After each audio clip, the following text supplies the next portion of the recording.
art's sake, because it's when you're engaged with the creation of the art that you can create wider messages.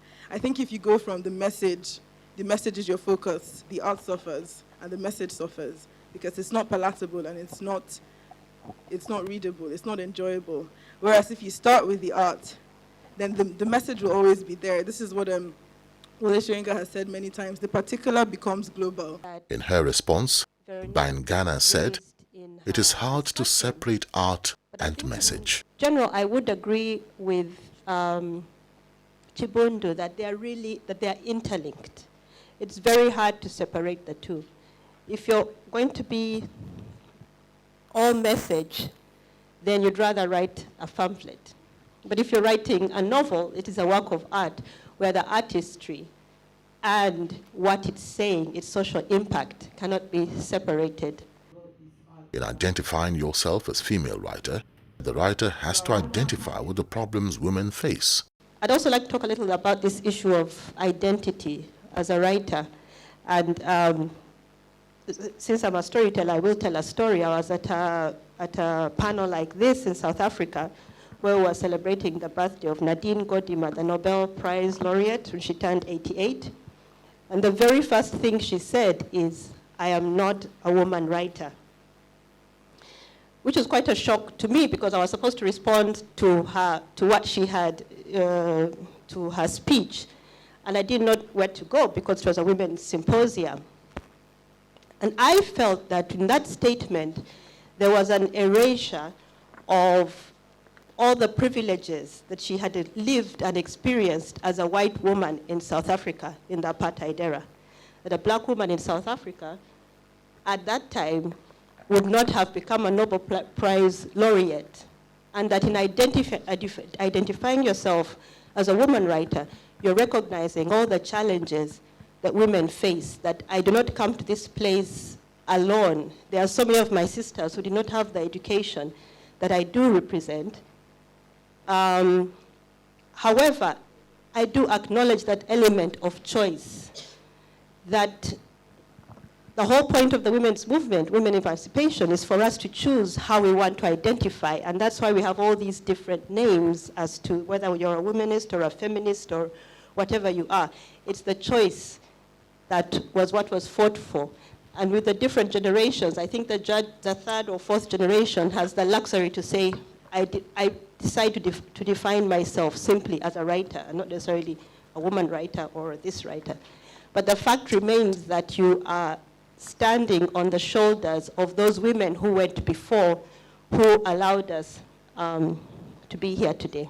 Lending his voice to the discourse, Professor Udumuku noted, commitment is simply what a writer is answerable to. But let's ask ourselves, what is commitment anyway?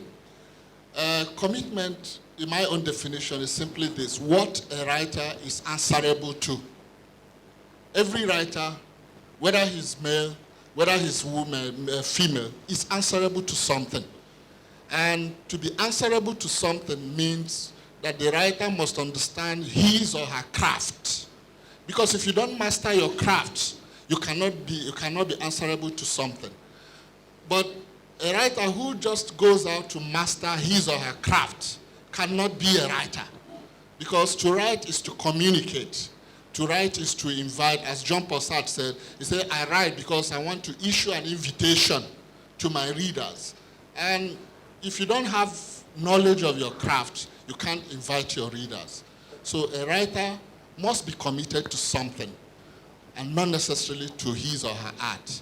Speaking extempore on the occasion, Governor Amechi disclosed that 60% of women writers who are into feminism might have been hurt by the society.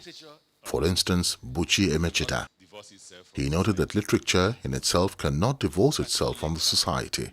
I actually chose this topic. I wanted to ensure that we dealt with the issue of who is a woman writer and what is she writing about. And if you read, call it whatever name you like, feminism, womanism, whatever you like, give it. If you read their books, you will see that 60% of those who write in the name of feminism or womanism may have been hurt by society or a man. That's why that first person listen is all. If you read Buchi Emecheta, you think it's a war between we and her.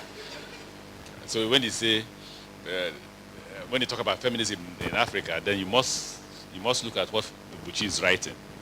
Then you will know that she's clear. She makes no mistake about it. She has no apology to render to anybody. Veteran writer Gabriel Okara, reacting to the issues raised by the panelists, said any writer, whether male or female, must strive to be original. We can tear to pieces and so on. So that's my thinking. But when I'm writing, I don't think about myself being male. I just write it. If I'm writing a poem, I don't say I'm a male. If I must write as a male writer. So I don't think that the female writer should think about, because I'm a female, I'm going to write as a female. I don't think there is a female style and a male style. A male singer or female singer, a male visual artist or a female visual artist. Their styles may differ, but they're all telling the same story. As I always say, if you're a female writer, be yourself. If you're a male writer, be yourself. And let the readers or the professors, the critics, talk about it, analyze it, and do what I did. We can tear it to pieces and so on. So that's my thinking. But when I'm writing, I don't think about myself being male. I just write it. If I'm writing a poem, I don't say I'm a male. If I must write as a male writer. So I don't think that the female writer should think about, because I'm a female, I'm going to write as a female. I don't think there is a female style and a male style. A male singer or female singer, a male visual artist or a female visual artist. Their styles may differ, but they're all telling the same story. For background, Kelechi Amadi, in his contribution, said the best way to get into the psychology of women is to read works by female writers who understand themselves better than male writers. If we have only male writers, we may not have an insight into the female psychology, he emphasized. if you say a woman should write, should write like a man, it's not possible. It's not possible. Because the men and women live in different situations. It's a man's world. Let's face it. Yes, because, yes, you have to be a realist. It's a man's world in the sense that men are stronger physically. I mean, women come smaller physically. And so if you come to physical combat, a man can easily overcome a woman. That is why most of the rape cases and so on, you have men raping women, because they are physically stronger. So because of that reality, because of the situation of women in the world, there is no way a woman can write like a man. And so the business of critics is to examine the psychology of women from what they write, and then begin to give us a more complete picture of the world. Because you have men writers, you have women writers. Critics should analyze both and then give us a very complete picture of the world. Those two important components that make up the world. So I say, thank God we have women writers. Professor Fabian Ogundikwe, making her contribution, was dissatisfied that many theories on feminism are not being talked about. So we cannot stay here in Nigeria and make general statements. Regarding womanism, I just want to make the statement that there are many theories that we don't read about worldwide that are researched and documented, and that we should not make statements just from our opinions without awareness of the scholarship behind all the scholarship and what has been discovered. For instance, gender and women's studies are now interdisciplinary studies about the conditions of women that are supported by deep research into history, in anthropology, sociology, arts, music, and philosophy, looking at women in history. So we should not simply stay in our little space in Nigeria and make statements that are not backed up by, the society or by any educated material.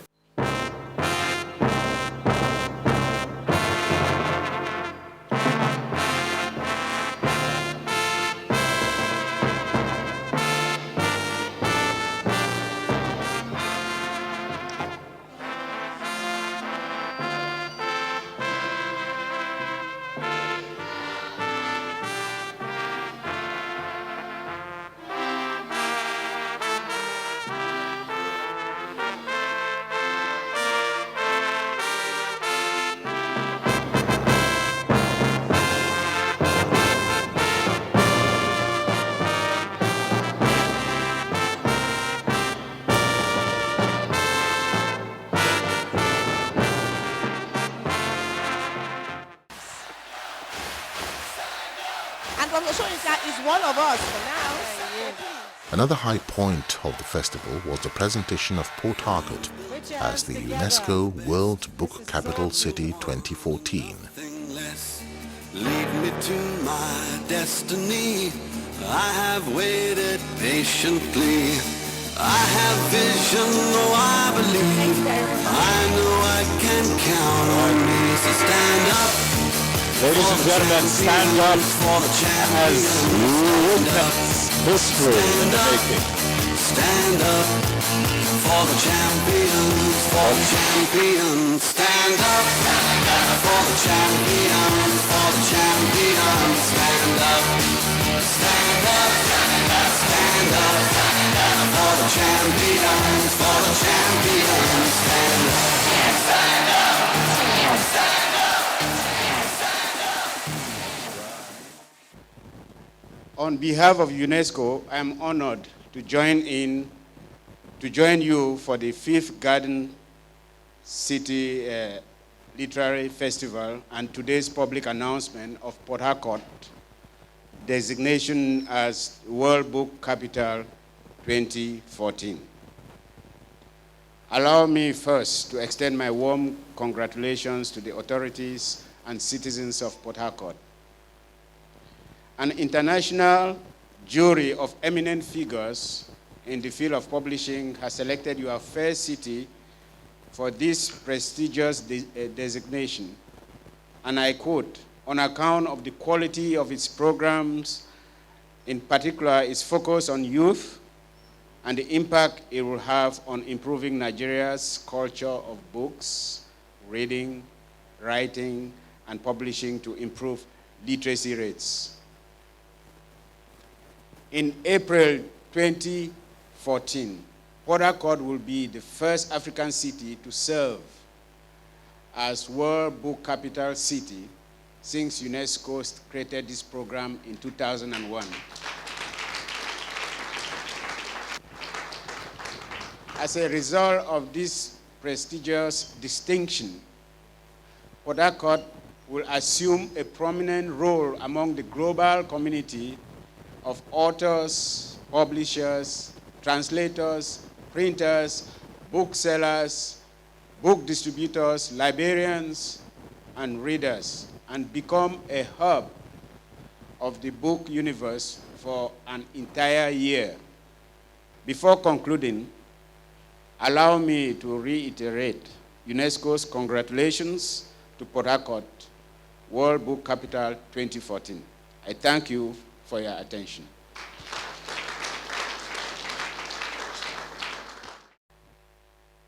We are thankful for the recognition of Port Harcourt as UNESCO World Book Capital for 2014. But this is just the beginning. Undoubtedly, this recognition is a major milestone in our Bring Back the Book campaign.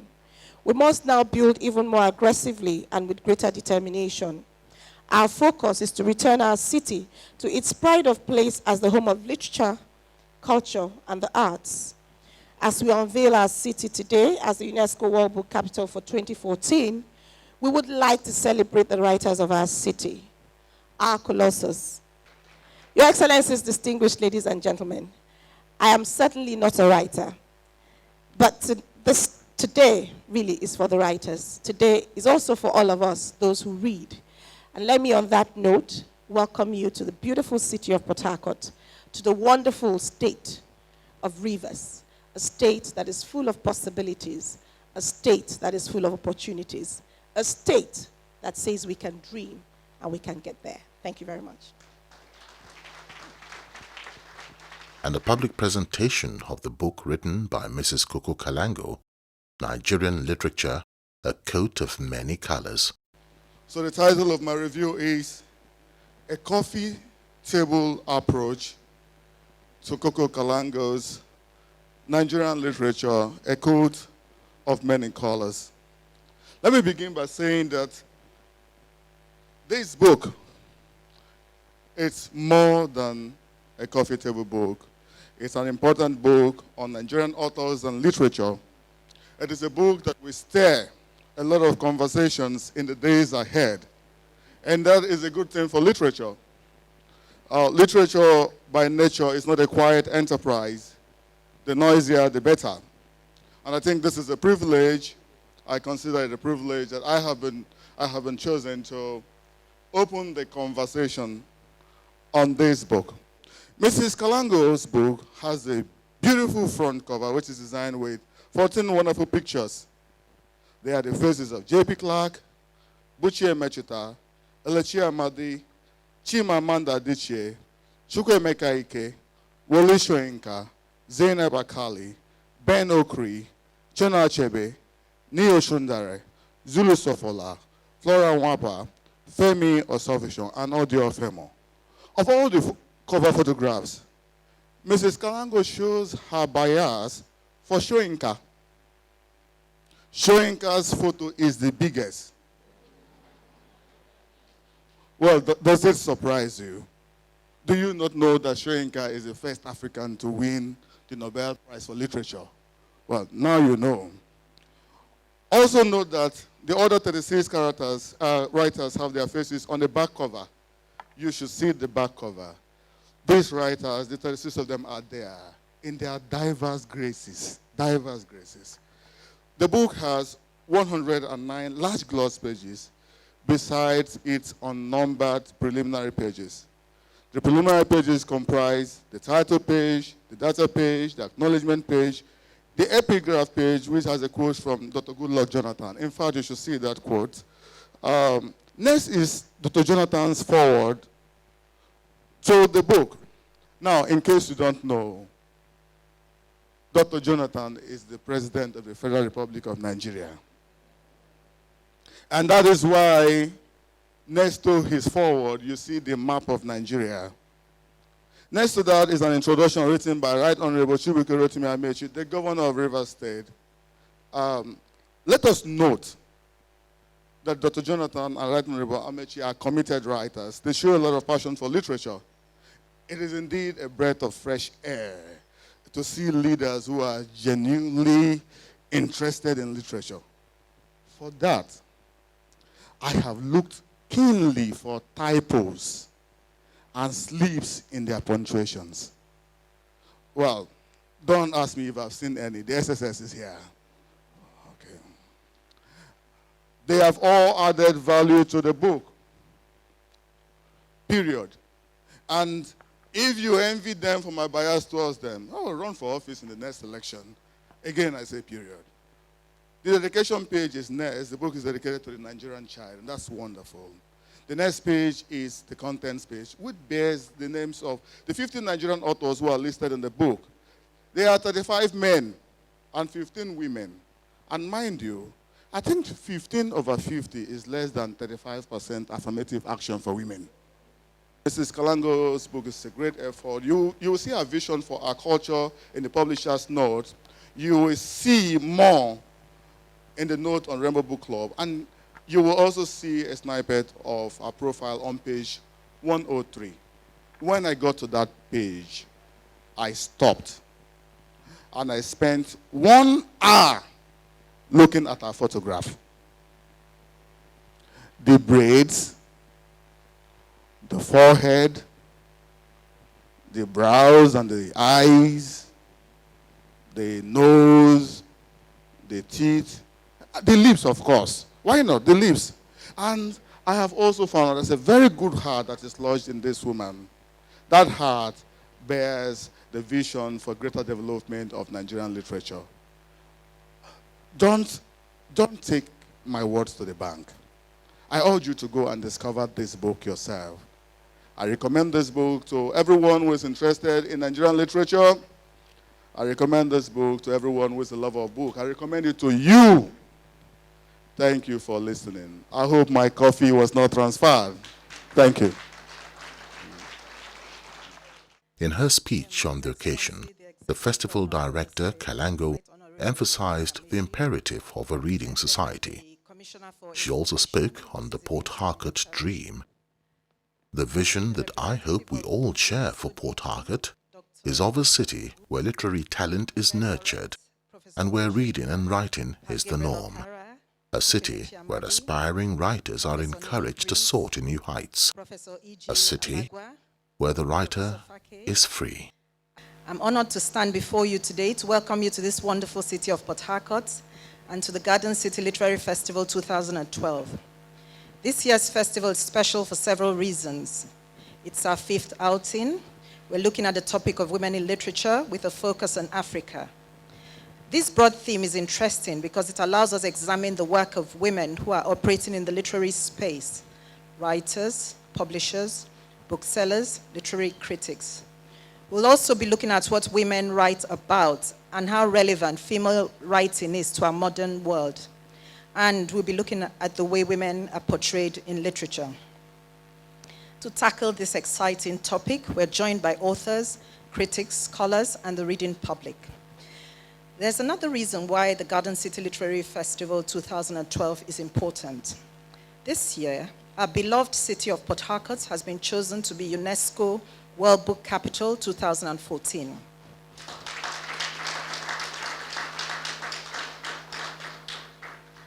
This is both an honor and a challenge to our city, and we stand on the platform of our 5th festival to announce our nomination to the world.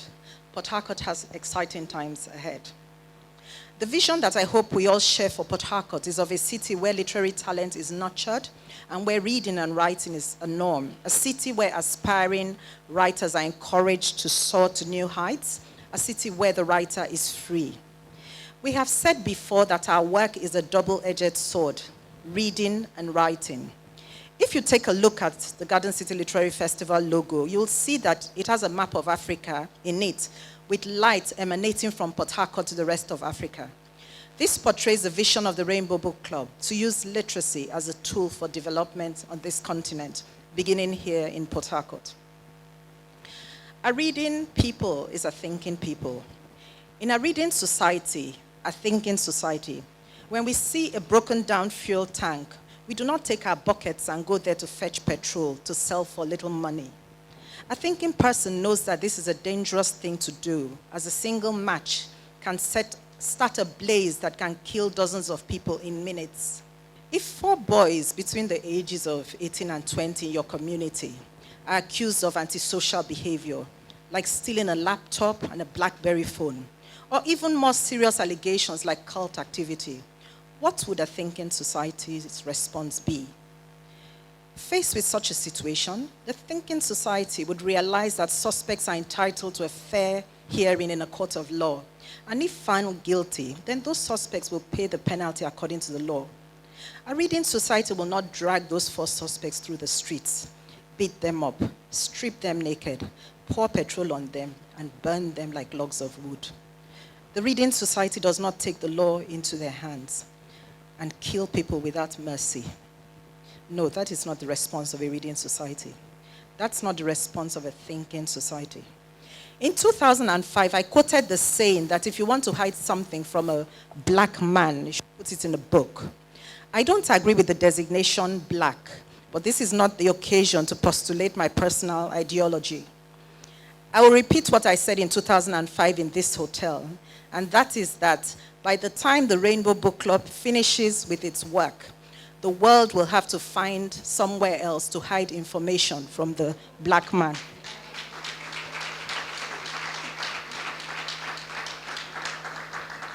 Ladies and gentlemen, welcome to Port Harcourt, UNESCO World Book Capital 2014. Welcome to the 5th Garden City Literary Festival. Welcome to the road towards a thinking society. God bless the city of Port Harcourt. God bless Nigeria. Thank you.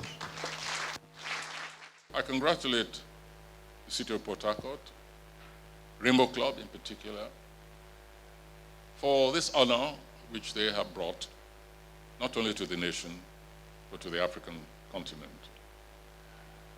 This recognition indicates very clearly that something at least is